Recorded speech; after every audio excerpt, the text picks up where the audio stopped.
타이타닉 이야기를 들어본 적이 없다는 사람을 보신 적 있으세요? 그럴 리 없죠. 10살짜리 아이에게 물어보더라도 이 거대한 배가 무엇 때문에 침몰했는지 정확히 알려줄 거예요. 하지만 이 전설적인 침몰에서 살아남은 몇몇 생존자들은 다른 원인이 있었다고 주장합니다.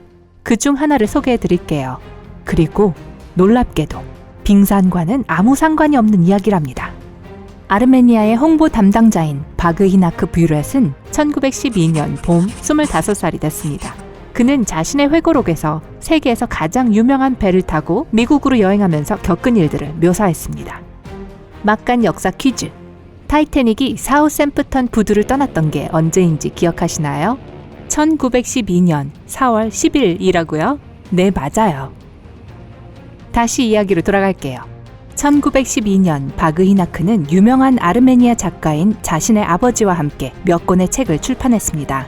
그의 임무는 책을 미국으로 가져가는 거였죠. 그의 건강에 문제가 있어서 처음에는 영사관에서 거부당했습니다. 그러다 마침내 미국 입국에 필요한 서류를 손에 넣었죠. 그의 아버지가 손을 좀 쓴 덕분에요. 바그히나크는 전설적인 오리엔트 익스프레스를 타고 이스탄불에서 르아브르까지 이동했고 거기서부터 사우스햄튼으로 향했습니다.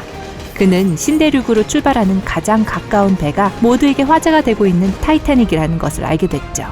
그 여행에 잔뜩 설레서 당시 미국에서 유행하던 거대한 안경과 최신식 모자를 쓰고 깔끔하게 면도하고 단정한 옷을 입고 항구에 도착했습니다. 이 작가는 804호 객실을 공유하게 될 3명의 사람을 만났습니다. 2명은 영국인이었고 1명은 알자스 출신의 프랑스인 모렌이었습니다.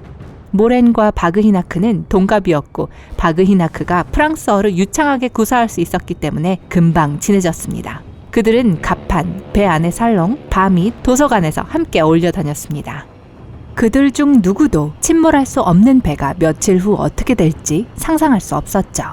그들은 4월 14일에도 여느 저녁처럼 조금 늦게 잠자리에 들었습니다. 자정이 얼마 지나지 않아 큰 폭발 소리에 모두가 깼습니다. 쾅! 야간 조명이 나갔고 영국인들은 강하게 떠밀려 자신의 침대에서 튕겨나갔습니다. 그들 중 1명은 머리를 다쳤고 다른 1명은 팔을 다쳤죠. 새로운 2 친구가 와서 그들을 일으키고 간단한 소지품을 챙겨서 객실을 나갔습니다.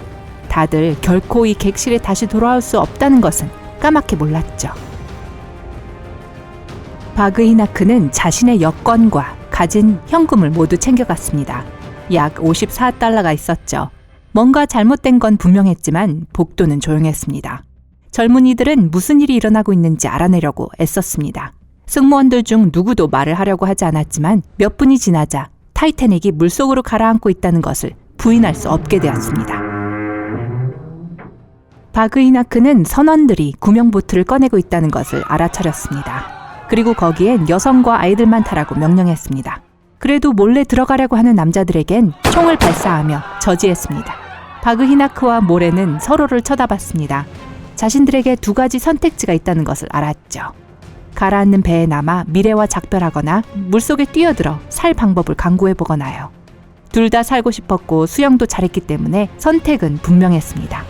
모레는 구명조끼 2개를 구할 수 있었습니다. 바그히나크는 여권과 돈을 작은 가방에 넣고 목에 걸었습니다. 그 무렵 타이타닉의 뱃머리는 이미 물에 잠겼습니다.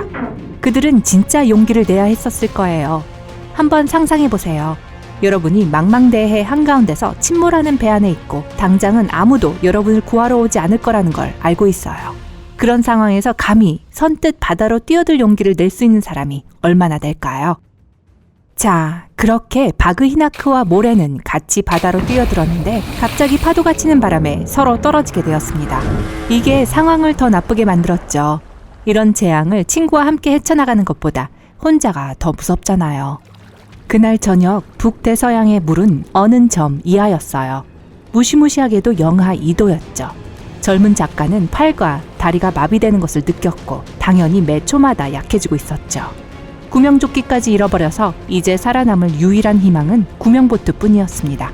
그렇게 점점 정신을 잃어가는 동안에도 물은 따뜻해지지 않았습니다. 그때였어요. 그가 뭔가에 부딪혔습니다. 바로 구명보트였어요. 여기서 행복하게 끝나길 바라시죠? 실망시켜드려서 죄송해요. 배는 이미 정원을 너무나도 초과했기 때문에 배에 다가가려는 그를 노로 밀어냈습니다. 그가 도와달라고 애원했지만 그들은 자비를 보이지 않았죠. 그들의 논리는 간단했어요. 그 배에 한 명이라도 더 타면 가라앉을 수 있고 그러면 그 안에 누구도 살아남을 가망이 없다는 것이죠. 그는 배를 놓아야만 했는데 그 후에 일어난 일은 기적이었습니다. 바그히나크는 살아남아 다른 배에서 깨어났습니다. 그 배는 카르파티아호였고 운 좋게 살아남은 사람들을 싣고 뉴욕으로 가는 길이었습니다. 바그히나크는 끔찍한 두통을 느꼈고 사물이 2개로 보였지만 가장 중요한 것은 그가 얼음장 같은 바다에서 탈출했다는 거죠. 그가 어떻게 살아남았을까요? 그는 아무것도 기억하지 못했어요. 다음날 저녁 배는 뉴욕에 도착했습니다. 여권과 돈은 사라져버렸고요. 아마 구조 과정에서 분실됐겠죠. 바그히나크는 병원으로 이송됐습니다. 12일 후 한 여성이 병실로 들어와 눈물을 흘리며 겨우 말을 꺼냈습니다. 세상에. 알고 보니 그녀가 바그히나크를 구한 사람이었습니다. 50대의 에스터 부인은 이 청년이 타려던 구명보트에 실제로 그를 태웠다고 말했습니다. 에스터 부인은 선원들에게 그 젊은이가 자신의 아들이라고 말했답니다. 이미 타이타닉에서 남편을 잃은 그녀는 바그히나크를 두고 가는 걸 보고만 있을 수 없었던 거죠. 알고 보니 그녀가 바그히나크의 여권과 돈을 보관하고 있었고 몸이 나아지면 그녀를 찾아오라고 초대했습니다. 회복 후 그는 보스턴에서 자신의 가족과 재회했습니다. 그는 심지어 미국에서 팔려던 책도 전부 돌려받았어요.